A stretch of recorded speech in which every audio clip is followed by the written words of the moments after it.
using the Countdown test mode.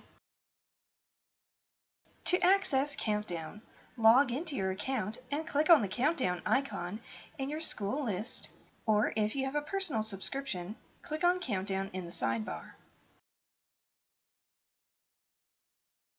Next, click on the light blue Test button for the assignment you want your students to be tested on.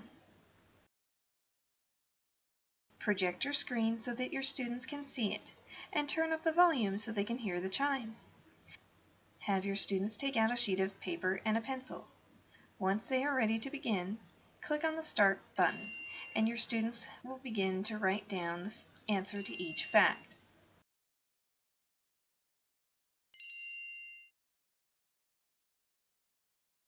After they are finished, click on the Check Your Answers button and have your students grade their own work.